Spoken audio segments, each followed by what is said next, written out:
غزہ میں فلسطینیوں کا قتل عام جاری، شہداء کی تعداد 37,953 تک پہنچ گئی۔ نصیرات کیمپ، شجاعیہ اور دیگر علاقے مسلسل اسرائیلی بمباری کا نشانہ بن رہے ہیں۔ اسرائیلی حملوں میں زخمی ہوئے فلسطینیوں کو گننا ممکن نہیں رہا۔ لاکھوں فلسطینی بے گھری اور اپنے پیاروں کی جدائی کا درد سہ رہے ہیں۔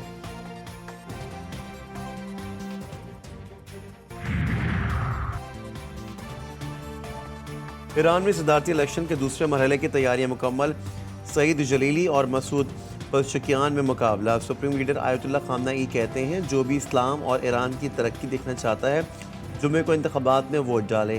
پہلے مرحلے میں ووٹ نہ دینے والوں کو انقلاب اور نظام کا مخالف قرار دینا درست نہیں۔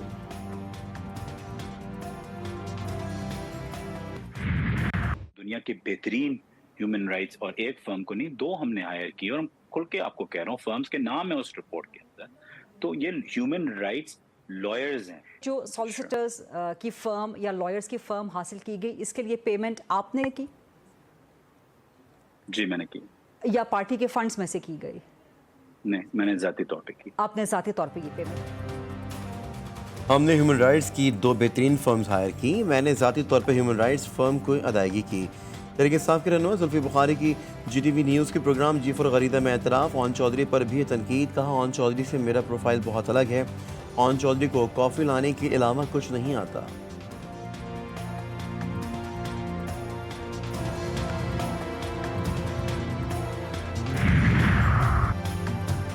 بجٹ کے آفٹر شاک، سیمنٹ کی بوری 200 روپے مہنگی ہو گئی، قیمت 1300 سے بڑھ کر 1500 روپے ہو گئی، غریب کے لیے چھت کا حصول بھی مشکل۔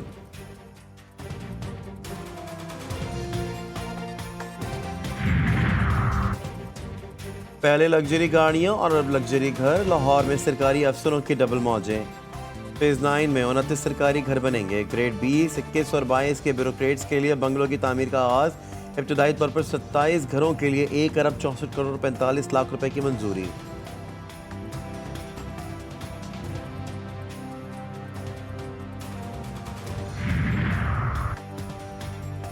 نان فائلرز کی 2,10,000 فون سمز بلاک، پہلے مرحلے میں 8 لاکھ نان فائلرز کی سمز بلاک کرنے کا ہدف۔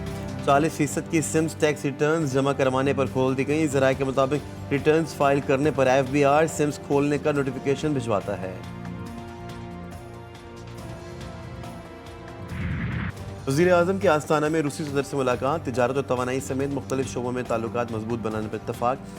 بین الحکومتی تعاون کا اگلا اجلاس جلد ماسکو میں ہوگا۔ شہباز شریف کی ولادیمیر پوٹن کا دورہ پاکستان کی دعوت، بولے کوئی جغرافیائی سیاسی تبدیلی ہمارے تعلقات پر اثر انداز نہیں ہو سکتی، مستقبل میں اپنے تعلقات کو مزید وسعت دینا ہوگی، روس سے تیل کی سپلائی مزید بڑھانا چاہتے ہیں۔ ولادیمیر پوٹن بولے تجارتی روابط کے بدولت 2 طرفہ تعلقات میں مزید بہتری آئی، غذائی تحفظ کے شعبے میں بھی پاکستان کے ساتھ تعاون بڑھائیں گے۔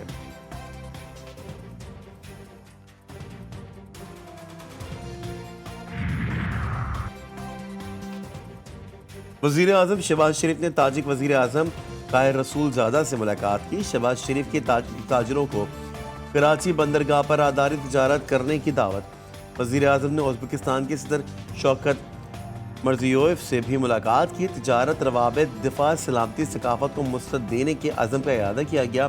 وزیر اعظم کو خوشحال وسطی ایشیا علاقائی روابط کے لیے پاکستان کی خواہش کا اظہار کیا۔ وزیر اعظم کی چینی صدر اور دیگر عالمی رہنماؤں سے بھی ملاقات ہوگی۔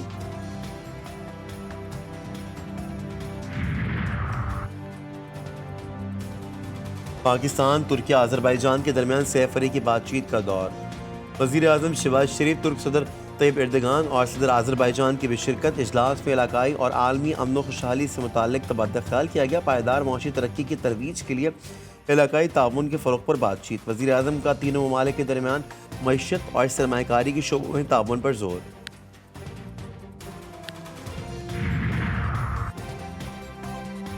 اقوام متحدہ نے بانی پی ٹی آئی سے متعلق ورکنگ گروپ کی رپورٹ کی ذمہ داری لینے سے گریز۔ سیکرٹری جنرل اینٹونیو گوتریس کے ترجمان کا کہنا ہے کہ پاکستان کی سیاسی صورتحال اور بانی پی ٹی آئی کے حالات مثبت انداز میں آگے بڑھتے دیکھنا چاہتے ہیں۔ ورکنگ گروپ کی پاکستان سے متعلق رپورٹ ایک آزاد پینل کی سفارشات ہیں۔